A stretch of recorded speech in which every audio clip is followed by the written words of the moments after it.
Hello students, আশা করি তোমরা সবাই খুব ভালো আছো। আজকের আমাদের এই টিউটোরিয়ালে আমরা ফিগার অফ স্পিচ, যাকে আমরা বলি রেটোরিক, সেই বিষয় নিয়ে আলোচনা করব। ইংলিশ লিটারেচার অ্যান্ড ল্যাঙ্গুয়েজে রেটোরিকের একটা খুব গুরুত্বপূর্ণ ভূমিকা রয়েছে, কারণ বিভিন্ন কবি এবং লেখকরা তাদের লেখার মধ্যে এই রেটোরিকের বহুল ব্যবহার করেছেন। আমরা বেশ কিছু রেটোরিক নিয়ে আগেই আলোচনা করেছি, আর আজকে আমরা আলোচনা করব figures based on indirectness. Figure based on indirectness অর্থাৎ ঘুরিয়ে কথা বলা বা ঘুরিয়ে এক্সপ্রেশন দেওয়ার মাধ্যমে যে ফিগার অফ স্পিচগুলোকে আমরা দেখতে পাই, তাদের সাধারণত আমরা 6টি মূল শ্রেণীতে ভাগ করি। তারা হলো, প্রথমে হচ্ছে ইনান্ডিও, তারপরে হচ্ছে ইউফিমিজম, তারপরে হচ্ছে আয়রনি, এবং রয়েছে সার্কাজম, রয়েছে পেরিফেরিসিস এবং লিটোটিস। চলো প্রথমে আমরা জেনে নিই যে ইনান্ডিও কাকে বলে। ইনান্ডিও মিনস অ্যান অবলিক হিন্ট। এটা একটা প্রচ্ছন্ন সংকেত। কোনো একটা জিনিস আমি বলতে যাচ্ছি, সেটাকে সরাসরি না বলে সেটা যদি আমি খুব প্রচ্ছন্নভাবে একটু ঘুরিয়ে সংকেতের মাধ্যমে বলি, তাকে আমরা বলি ইনান্ডিও। এবং ইনান্ডিওর উদ্দেশ্য হচ্ছে হোস্টাইল, মানে ইনান্ডিও অরিজিনেটস ফ্রম হোস্টাইল ফিলিং। আমার মনে কারোর সম্পর্কে একটু বিদ্বেষ রয়েছে, সেই বিদ্বেষটা আমি সামনাসামনি প্রকাশ না করে যদি আমি কিছু ঘুরিয়ে কথার মাধ্যমে বা ঘুরিয়ে এক্সপ্রেশনের মাধ্যমে প্রকাশ করি, খুব প্রচ্ছন্নভাবে প্রকাশ করি, তাকেই আমরা বলি innuendo. So innuendo means an oblique hint. In this figure a thing is hinted instead of being plainly stated. Direct কথাটা না বলে সেটাকে আমরা জাস্ট হিন্ট, একটা সংকেতের মাধ্যমে প্রকাশ করছি। The main purpose of the writer is kept out of view and it is always prompted by hostile feeling. ইনান্ডিওর মাধ্যমে রাইটার বা পোয়েট সবসময় তারা সিনের বাইরে থাকেন, তারা সামনাসামনি সেই স্থানেতে উপস্থিত থাকেন না, মানে তারা দূর থেকেই কোনো রেফারেন্সের মাধ্যমে বা কোনো সংকেতের মাধ্যমে তাদের মনের ভাবকে ব্যক্ত করেন। এবং সবসময় ইনান্ডিওর জন্ম হয় ফ্রম হোস্টাইল ফিলিং। মনের যে বিদ্বেষ, সেখান থেকে কিন্তু ইনান্ডিও জন্ম। এটা কিন্তু মনে রাখা যে ইনান্ডিও জন্ম হয় সবসময় একটা হোস্টাইল ফিলিং বা একটা মনের ক্ষোভ বা যন্ত্রণা থেকে, ঠিক আছে। And consist of artfully making damaging imputation without making a direct charge. সরাসরি কাউকে দোষারোপ না করে যদি খুব শৈল্পিকভাবে খুব ঘুরিয়ে কাউকে দোষ দেওয়া হয়, তাকেই আমরা বলি ইনান্ডিও। এবং ইনান্ডিও সবসময় একটা হোস্টাইল ফিলিং, একটা বিদ্বেষ থেকেই তার জন্ম। This figure seeks to hurt. এই ফিগারটা কাউকে আঘাত করতে চায়, এটাই মনে রাখার যে ইনান্ডিওর মাধ্যমে আমরা কাউকে আঘাত করি। উদাহরণ দেখো, my friends were poor but honest. আমার বন্ধুরা তারা গরিব কিন্তু সৎ। এই কথাটার মাধ্যমে এটা বোঝানো হচ্ছে যে গরিবরা সাধারণত অসৎ। আমার বন্ধুরা গরিব কিন্তু সৎ, এই কথাটার মাধ্যমে আসলে বোঝানো হচ্ছে যে গরিবরা সাধারণত অসৎ, তার মধ্যে আমার বন্ধুরা তারা গরিব কিন্তু সৎ, ঠিক আছে।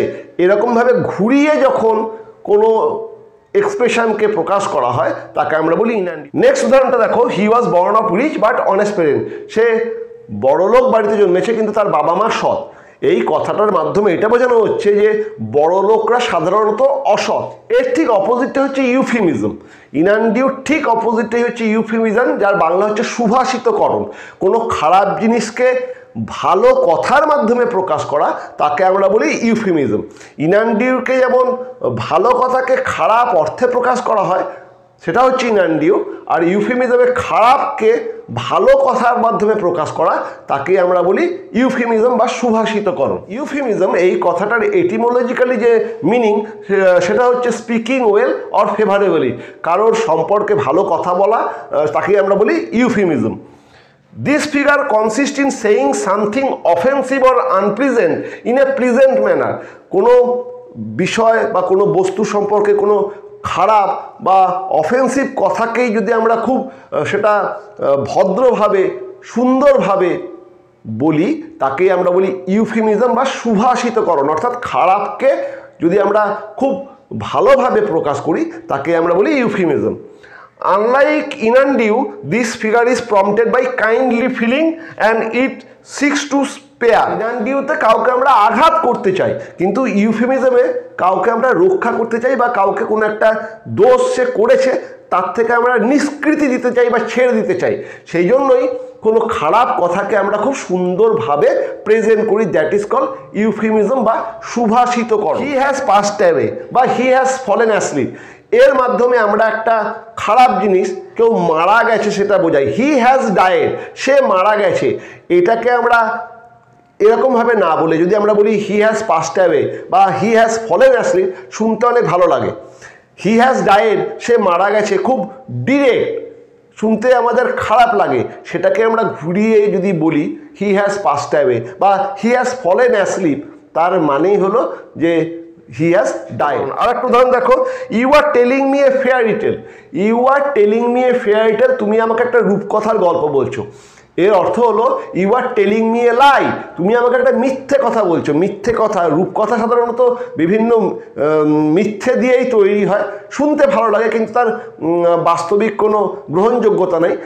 You are telling me a fairy tale, এর কথার অর্থ হলো যে তুমি আমাকে একটা মিথ্যে কথা বলছো, you are telling me a lie, কিন্তু সেটাকে আমরা সুভাষিতকরণ বা ইউফিমিজমের মাধ্যমে বললাম। Okay, figures based on indirectness, এই গ্রুপের 3 নম্বর ফিগার অফ স্পিচ হলো আয়রনি। আয়রনি এই শব্দটির জন্ম একটি গ্রিক ওয়ার্ড আয়রন থেকে, যার অর্থ হলো dissembler. It is the most insulting of all figure of speeches, সমস্ত ফিগার অফ স্পিচের মধ্যে এটা সবথেকে ইনসাল্টিং। ফিগার অফ স্পিচে আমরা যেটা বলতে চাই ঠিক তার অপোজিটটা আমরা বলি, এবং এই অপোজিট বা বিপরীতটা বলার মাধ্যমে আমরা কাউকে ইনসাল্ট করি বা কাউকে অপমান করি। By this figure of speech we say one thing but mean just the opposite.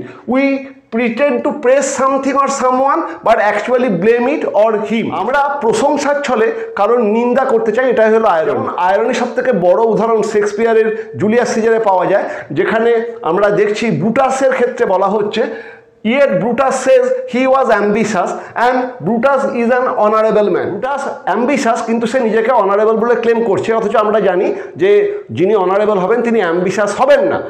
অর্থাৎ লেখক এখানে বলতে চাইছেন যে ব্রুটাস মোটেই অনারেবল নয়। এরকম যখন আমরা যেটা বলছি ঠিক তার বিপরীতটা বোঝাতে চাইছি, তাকে আমরা বলছি। নেক্সট যে ফিগার সেটা হলো sarcasm.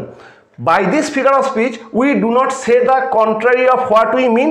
We really mean exactly what we say, but we say it in such a way as to excite contempt or ridicule. সার্কাজমের মাধ্যমে আমরা যেটা বলতে চাইছি, এটাও একটা অপমানজনক উক্তি, মানে কাউকে যেটা বলতে চাইছি সেই কথাটাই বলা হচ্ছে কিন্তু সেটাকে একটু ব্যঙ্গচ্ছলে বলা হচ্ছে, তাকে আমরা বলি সার্কাজম। সার্কাজমের মাধ্যমে কাউকে যদি অপমান করা হয়, সেই অপমানটা আমরা ঘুরিয়ে করব না, আমরা সামনাসামনিই করছি, কিন্তু সেই অপমানটা করছি এমনভাবে যে তার মধ্যে একটা ব্যঙ্গোক্তি লুকিয়ে আছে। ফিগার অফ স্পিচের মাধ্যমে যেটা আমরা বলতে চাই তার বিপরীতটা আমরা বলছি, যেটা আয়রনের ক্ষেত্রে সেরকম নয়। We really mean exactly what we say, যা আমরা বলতে চাই আমরা সেটাই বলছি, but we say it in such a way as to excite contempt or ridicule, আমরা এমনভাবে বলছি যে তার মাধ্যমে একটা ব্যঙ্গ প্রকাশ পাচ্ছে। উদাহরণটা দেখো, certainly God did not make man and leave it to Aristotle to make him rational. ভগবান মানুষ সৃষ্টি করেছে এবং তারপরে অ্যারিস্টটলের কাছে ছেড়ে দিয়েছে তাদেরকে জ্ঞানী করার জন্য, এরকম কোনো ঘটনা না। অর্থাৎ ভগবান মানুষ সৃষ্টি করেছে এবং ভগবান সেই মানুষের মধ্যেই জ্ঞান দিয়ে দিয়েছে। কাজেই অ্যারিস্টটল, মানে এটা লকের একটা কথা যে অ্যারিস্টটল যতই ক্লেম করুক যে সে মানুষকে জ্ঞানী করছে, ব্যাপারটা এরকম নয়, ভগবানই মানুষকে জ্ঞানী সৃষ্টি করেছে। লক বলতে চাইছেন যে অ্যারিস্টটল মোটেই মানুষকে জ্ঞানী করছেন না, মানে যেটা তিনি এখানে বলছেন সেটাই তিনি মিন করতে চাইছেন, কিন্তু সেটা বলা হচ্ছে একটু ব্যঙ্গর ছলে। ওকে, নেক্সট যে ফিগার অফ স্পিচ সেটা হচ্ছে পেরিফেরেসিস আর সার্কামলোকেশন। এটাকে পেরিফেরেসিসও বলা হয়, সার্কামলোকেশনও বলা হয়। কোনো জিনিসকে যখন আমরা ঘুরিয়ে বলি তাকেই বলা হয় পেরিফেরেসিস বা circumlocution. To say something in a round about way, this figure consist in expressing a thing in a round about way instead of stating it directly. সোজাসুজি কোনো কথাকে না বলে যদি সেটাকে ঘুরিয়ে বলা হয় তাকে আমরা বলি পেরিফেরেসিস বা সার্কামলোকেশন। ঠিক আছে, যেমন he sleeps the sleep that knows no breaking. He sleeps the sleep that knows no breaking, সে এমন একটা ঘুম ঘুমোচ্ছে যে ঘুমটা কোনোদিনই ভাঙে না। অর্থাৎ এখানে মৃত্যুর কথা বলেছে, মানে সেই লোকটি মারা গেছে এবং মারা যাওয়ার পরে তার আর ঘুম কোনোদিন ভাঙবে না, কিন্তু সেটাকে আমরা ডিরেক্টলি না বলে সেটাকে একটুখানি ঘুরিয়ে বলছি he sleeps the sleep that knows no breaking. সে এমন একটা ঘুম ঘুমোচ্ছে যে ঘুমটা কোনোদিনই ভাঙবে না। আসলে সে মারা গেছে এটাকেই বোঝানো হচ্ছে, কিন্তু ঘুরিয়ে বলা হচ্ছে in a round about manner, এই জন্য এটাকে বলা হয় সার্কামলোকেশন বা পেরিফেরেসিস। ওকে, আর এই গ্রুপের লাস্ট ফিগার অফ স্পিচ হলো লিটোটেস। লিটোটেস ইজ আ ডেলিভারেট আন্ডারস্টেটমেন্ট। কোনো একটা জিনিসকে খুব ইচ্ছাকৃতভাবে নিচু দেখানো, তাকে আমরা বলি লিটোটেস। হাইপারবোলেতে আমরা দেখেছি কোনো সাধারণ জিনিসকে একটু বাড়িয়ে বলা হয়, মানে অতিশয়োক্তি, যেটা হাইপারবোল। লিটোটেস হচ্ছে ঠিক হাইপারবোলের অপোজিট। কোনো উঁচু জিনিসকে ইচ্ছাকৃতভাবে নিচু দেখানো, তাকে আমরা বলি লিটোটেস। ওকে, it is a deliberate understatement and just the opposite of hyperbole. This figure consists in the affirmation produced by the negation of the opposite. লিটোটিসে একটা নেগেটিভ কথা বলা হয়, কিন্তু সেই নেগেটিভটার মাধ্যমে একটা পজিটিভ জিনিসকে বলা হয়। যেমন he is no fool. He is no fool মানে সে কোনো বোকা নয়, তার মানে সে চালাক। কিন্তু সে চালাক এই কথাটা না বলে এটা একটা ডেলিভারেট আন্ডারস্টেটমেন্ট, বলা হচ্ছে হি ইজ নো ফুল, সে কোনো বোকা না। He is not unknown in literary circle. সে সাহিত্য জগতে অপরিচিত না, তার মানে সে সাহিত্য জগতে পরিচিত, কিন্তু সে সাহিত্য জগতে পরিচিত সেটা আমরা না বলে বলছি সে সাহিত্য জগতে অপরিচিত না। ওকে, এটা হলো লিটোটিস। যাই হোক, আজকের এই ক্লাসে আমরা ফিগার বেসড অন ইনডিরেক্টনেস, তার উপরই যে সমস্ত ফিগার রয়েছে সেগুলো নিয়ে আলোচনা করলাম, এবং নেক্সট ক্লাসে আমরা বাকি অন্য ফিগার অফ স্পিচগুলোকে নিয়ে আলোচনা করব। এই ফিগার অফ স্পিচগুলো আমাদের সবসময় কাজে লাগে। ইনানডিউ, ইউফিমিজম, আয়রনি, সার্কাজম, লিটোটেস, এগুলো সবসময়ই আমাদেরকে করতে হয়, কাজে এগুলো একটু ভালো করে দেখে নিও। আর ক্লাসটা কেমন লাগলো আমাকে জানিও। আর যারা যারা এখনও confident English with Partha sir এই এডুকেশনাল চ্যানেলটাকে সাবস্ক্রাইব করোনি, অবশ্যই সাবস্ক্রাইব করে নিও।